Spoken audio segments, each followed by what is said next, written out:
coming out here after 30 years. Yeah, I ain't got nothing, but I'm gonna have something because I'm rich in personality, you know, and I'm rich in love. My family love me, and that's really all that counts. Oh, shout out to everybody out there on Team Banky Pound, man. I appreciate the love, appreciate the support. Boom, boom. We out here. 33 years, man. 33 years of prison stories, man. 33 years, man. Shout out to the little homie Mo, young Mo. Life locked in forever. You already know we locked in forever. You know, homie, you little family, man. All day, every day. Shout out to Mo. Shout out to Rue. You know, them my little dudes out there. If y'all ain't got that album Mo made, man, real ones, y'all need to go check them out. Also, stay tuned for that interview we got with Young Mo on Living Life After Life podcast, man. With that being said, man, this video right here, I've been only reason I probably ain't told this story yet was because I've been waiting on another Mo, my homeboy Mo, because my homeboy Mo was actually involved in this incident that I'm talking about, and I spoke about it to y'all many times already. And I want to tell that story, but I think the story gonna be more impactful when I got Mo right here with me. But Mo is in DC right now, man. He got his little business jumping, you know, him and his pops, man, they driving trucks and all of that, so his time is limited, but he has promised when he get the time, he gonna pop up, we gonna sit down, we gonna give y'all this this information, man. This story right here is a crazy one, man, and we got all the dynamics involved in it, right? But I'm going to tell y'all a story that got something to do with the story, you know. So keep that in mind when y'all be asking, tell me the whole story, because y'all gonna want to know the whole story. But I'm gonna have to do that with Mo, man. I just think it'll be more impactful with someone that was, you know, actually in the incident. But anyway, man, this was back in man, what I want to say it was, I know it was, I want to say that, I know it was like the late 90s, somewhere around the late 90s, man. And we had this DC Richmond thing had jumped off, man. It was ugly, man. It was real ugly. It was real unfortunate. It was crazy. A lot of people got hurt, man. And when I say hurt, I mean really hurt. A lot of people got hurt. In fact, one person actually lost their life. So, needless to say, this was a serious incident. But, like I say, the incident in itself, you know, it'll be explained at a later date. But in result of the incident, they locked the whole compound down. And I mean the whole compound, man. It was crazy. It was chaos. It was confusion. Man, they came through like I hadn't seen them come through in a long time, man. I mean, they came through that joint. And just the other day, I was telling y'all why I ain't really seen too much when they had them guns, but they came through with them guns. You know, that's how serious this incident was. And they locked everybody down, and they came through there, man. And anything that looked suspicious or acted like they was bucking or acting like they had a problem, man, they jumped on you, pinned you down, man, stripped you naked, man, hog-tied you and took you up out of that joint. You know, that's how serious this thing was. This joint was crazy. So, anyway, after a couple of days of the aftermath of what had happened, they started coming around and locking people up, right? So I spoke somewhat of these incidents before, but not in detail. But they came around locking dudes up. So I had a couple of officers that knew me. So while they was coming around going to East Sale passing out bags, you know, because they had a list, they had a name of a list of people that was getting locked up.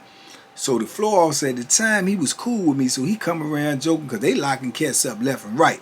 If you was from Richmond or you was from DC and you had any type of name and they knew of it, you going to jail.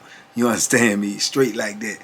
Even if you was involved in the incident or you wasn't involved in the incident. This is what their response was to this chaotic violence that they jumped off and somebody lost their life. They trying to get their ducks in a row because you know, lawsuits probably coming and all types of people might be getting fired and all. So they trying to get their ducks in a row and trying to, you know, overcompensate for what they didn't do, you know, to keep the place secure and to keep people secure.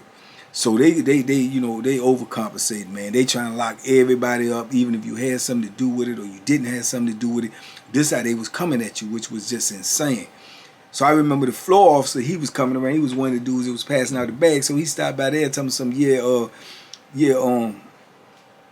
I'm looking at him and joking and stuff like, yeah, right. So he was like, nah, I'm just messing with you. And see, that's where the joking come in at, because he come back about 10, 15 minutes later. And he said, man, you on the list for real. I'm like, man, you tripping. He was like, yeah, you on the list for real. So he showed me the list. I look at the list. They trying to lock me up. You know what I'm saying? And the whole incident where everybody got, you know, hurt at, where everybody, you know what I'm saying, even the dude that lost his life, all of these places is known that I won't there because I was in the block. It's known that I was in the block. The booth officer can attest that I was in the block. All of the incidents happened in the Sally Port and outside. So I wasn't even out there. So how could I be getting locked up? I had no involvement in it. You know what I'm saying? So this was my point that I was trying to state and protest, but, you know, to no avail. If they say you're going to jail, guess what? You going to jail. So, man, I eventually ended up going to jail, man. They had so many people that they was locking up that they cleaned out a whole block and just started putting people in cells and turned that into a jail opposed to a whole building that they had for lockup. There was a jail, D unit. So it's so many that they locked up. They so shook up about the incident that they created a whole nother block, cleared it all out, and then they started putting people down there. So I get moved, man. I'm definitely highly upset, man. I'm like, man, they tripping, you know what I'm saying? So they put me in a cell at first. I'm in the joint by myself. You know what I'm saying? So I see all these other dudes coming in, you know what I'm saying? You looking out your window, you see all these dudes coming in. Because with all that had happened, I didn't know all who was involved. I just know his names. And the way it popped off, it's supposed to be, you know, it's a Richmond DCB. So, you know, Richmond is huge, man. Richmond is huge, so it could be anybody. A lot of the dudes on the compound from Richmond. I would go as far as to say the majority of the people on the compound might have been from Richmond. If you look at any of the demographics, they probably had the biggest, you know, population on the compound. So if you beefing with them, yeah, you got some serious issues to deal with. I mean, just, you know, straight point blank period. And DC is gonna be, you know, the direct opposite. They are the smallest, you know what I'm saying, demographics on the compound, you know, as far as numbers. You know, but as far as hot, you know what I'm saying, you know, hey, DC stand up. You already know what it is. So when you got those two people going against each other, it's definitely going to be some serious consequences and a whole lot of casualties, man, and if it gets physical, which it did. So, you know, I'm looking out the window because now I'm trying to put pieces together to find out what went on and who was involved because of the simple fact that I wasn't even out there. You know, I'm seeing people that I know, by face opposed to by name, but I'm seeing these people, and then, you know, you listening because everybody on the gate hollering, yeah, man, oh, such happened, or yeah, oh, man, you was out there, oh, yeah, I was out there, oh, man, yeah, I did this, or no, I seen such do that, or what, it's just going on. You know, so you what we call in the penitentiary, you like a bird picking up seeds. I'm just listening and trying to put the play together and see what's going on, you know what I'm saying? Because now they got me in the mix, you know. But truth be told, I'm only locked up because of my name and what may have occurred in the past and the fact that they know, you know what I'm saying, where I'm from. So they throwing me in the mix, saying that I'm being locked up for investigation, and the justification is to say, you know, what had happened and jumped off, and they saying that, you know, having you out there right now is a threat to the orderly operation of the institution. So we need to find out what was going on, and right now to have you in population, you know, it risks the security of the institution. You know, they can use that type of verbiage on you anytime they want to and have you locked up and caged up, and it ain't nothing you could do about it. Because trust and believe, I try to do everything about it. I had my people calling. As soon as I could get to the phone, I got my people calling. I'm writing, you know what I'm saying, grievances. I'm saying, man, we all to no avail. Nothing was working. So a couple of days is going by and they steady bringing dudes in here each and every day. The whole compound is on lock, you know. And the next thing you know, they start, you know, first they bring it, the whole block is clear, so they putting a person in each cell that they bringing back there. Now, they got to the point where they fill up the whole block, so now they bringing dudes in and putting dudes in cells with other dudes. You see what I'm saying? So I'm like, okay. So as I see the pod getting full up and full up and full up, I'm steady, you know, wondering when they're going to bring somebody to me. You know what I'm saying? Or who are they going to bring to me? And at the time, you know, like say you back there now with what they call is, what is they call it, institutional needs. So when they can use the excuse about institutional needs, then, you know, everything else goes out the window. You can't get your property. I ain't got all my property. I ain't got nothing. You know what I'm saying? So you just in the cell. It's basically like, you know, you that's it. Only thing you gonna get is them 3 meals they gonna bring you every day. You ain't got nothing. You ain't got your personal items, this, that, and the third, because, you know what I'm saying, nothing to what you probably brought with you from your cell. But that they only gonna allow you certain things in there, you know what I'm saying, maybe, you know, a couple of cosmetics, you know, a soap, toothbrush, lotion, you know what I'm saying, maybe a magazine, a book or something that you had in your personal property, you know, your brush, your comb, you know, just small, you know, all it can fit in one bag. They gonna give you that until they can go through your property and bring you what you are allowed to have in segregation, if you're going to be back there for a while. But usually they're supposed to try to get that to you within 48 hours. That won't the case, because they're going with institutional needs, saying that this take precedence over everything else. So whatever you got, that's all you're going to get until they sort all of this out and decide what they're going to do. So while I'm sitting up in this joint waiting to see what's going on, man, the next thing you know, they come bringing somebody to my cell, right? So they come to the door, they pop the door. I see the dude when he coming in. I'm looking at him, right? Big young dude. I had seen him before on the yard. I never really kicked it with him, didn't really know him, but I done seen him on the yard, you know what I'm saying? Big old muscular dude, young, you know what I'm saying? And he real big. He one of them what we call iron heads on there, man. All he do is stay on the weight pile, lifting weights, you know what I'm saying? That's his whole, you know what I'm saying? That's his everything. That's his makeup, you know, his size and woo.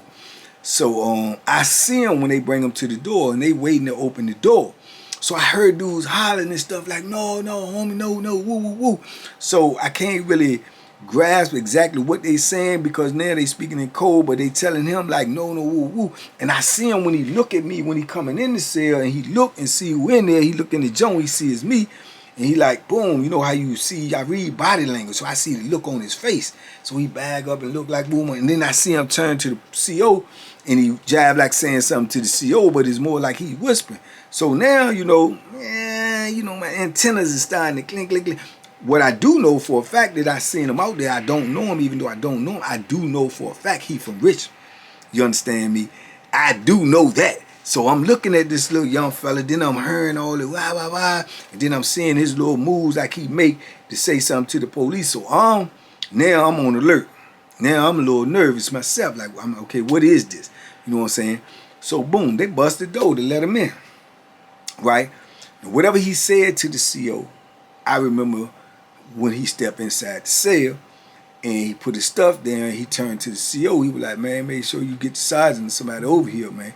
So the CO is telling him more or less like, all right, man, I heard what you said, I'm gonna tell him. So it's something going on, you know what I'm saying? So when the doors close and the CO leave, he turned around to me. He was like, what's up, man? I'm like, what's up?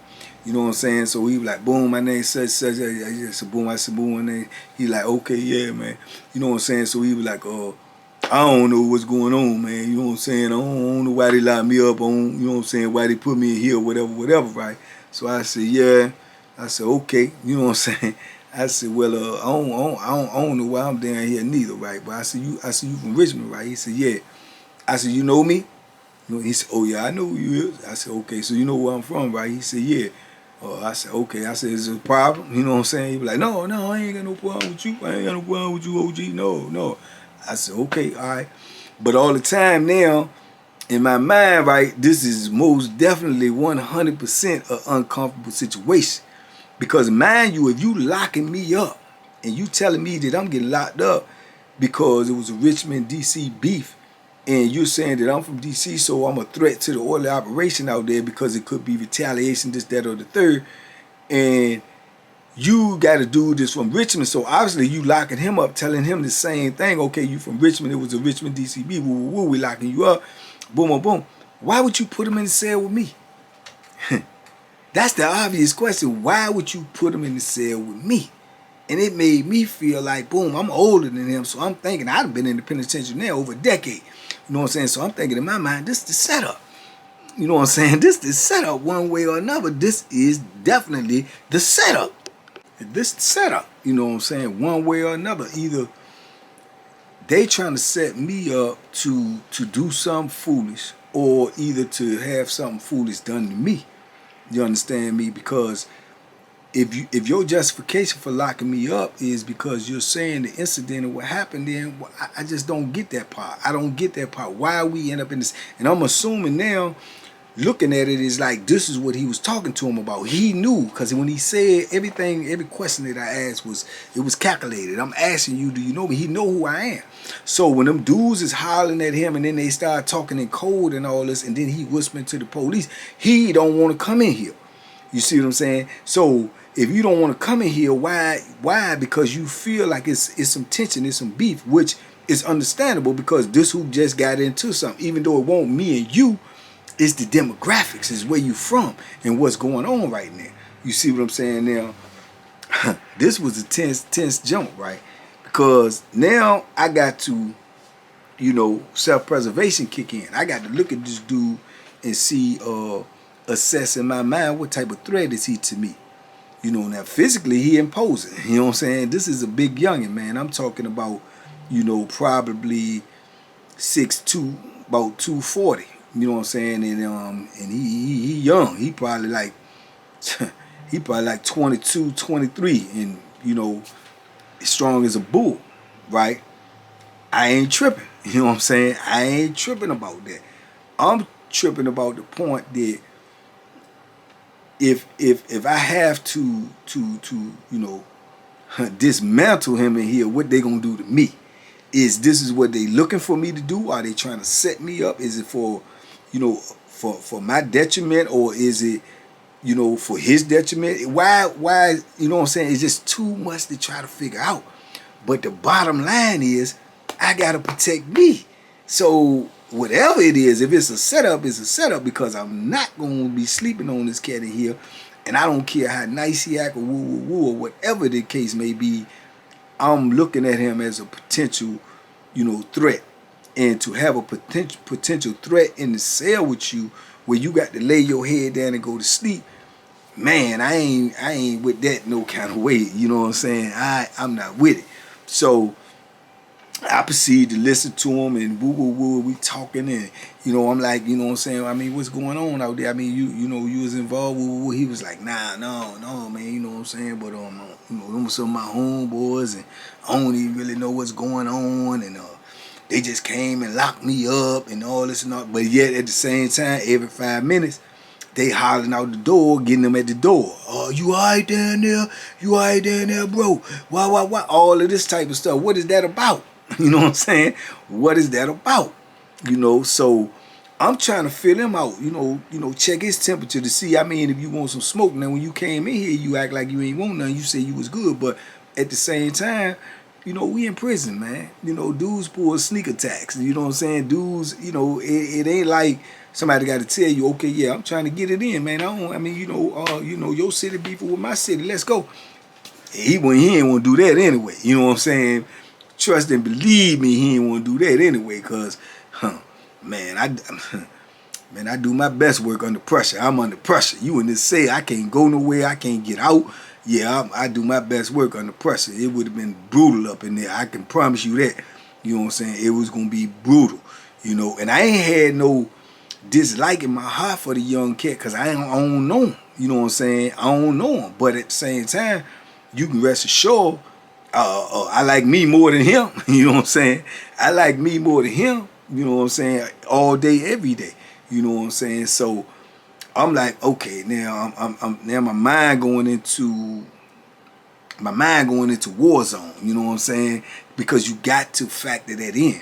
So with that being said, I always, like I say, you know, like I preach to y'all, I stay ready so I don't have to get ready, you know. And like when we had to pack up our stuff from the cell to bring only what we could take in segregation, you know, me, I always kept brushes. I got a brush out here now that I'm mad at my homeboy about mine.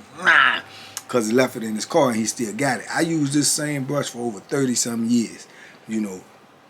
Right now to this day, even using it on the streets since I came from prison. So it's like I probably been using this brush for now in excess of 35 years, you know what I'm saying? So, and the brush stuck up in his car somewhere. So anyway, I always keep another brush too, you know, and I'm gonna tell you why.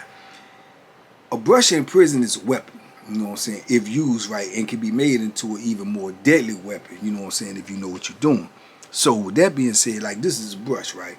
As you can imagine, this is wood. So if I hold this in my hand right here, I hit you in the corner of your head or anywhere in your face, man, you in trouble. You in a whole lot of trouble. With the force coming with that and this hard wood, you in trouble, you know.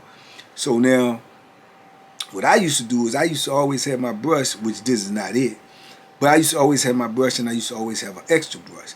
Extra brush was for if you got that Bethlehem and you can't keep that Bethlehem in your cell and something jump off in your cell, or somebody, you know, or if you used to the people running in your cell and checking you because you known for having Bethlehem, you known for, so they may do a pop-up search on you anytime, so you can't get caught with that in your cell. So you might got that here somewhere else in another spot.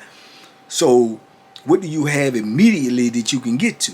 You know what I'm saying? In case of, you know, the opposition, you know, maybe, you know, 2-3 on 1, maybe, you know, somebody that's just, you know, need to be dealt with in a quicker, in a harsher fashion.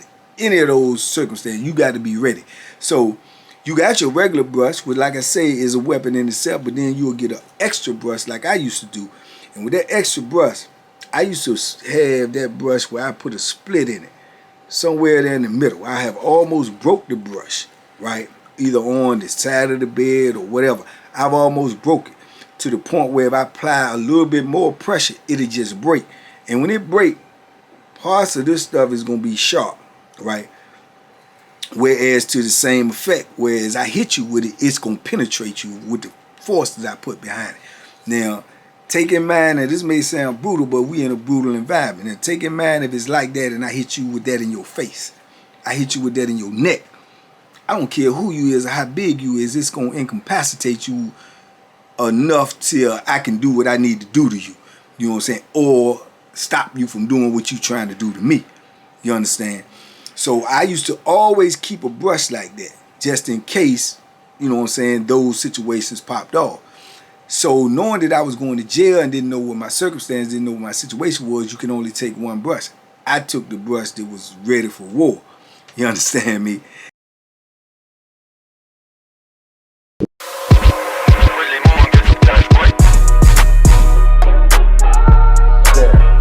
The banking special. Yeah. Pure deliciousness. Pure deliciousness, man. My name is Banky, man. Everybody calls me Banky. That's the name that I got from my grandmother when I was young. I'm coming out here after 30 years. Yeah, I ain't got nothing, but I'm going to have something because I'm rich in personality, you know, and I'm rich in love. My family love me, and that's really all that counts.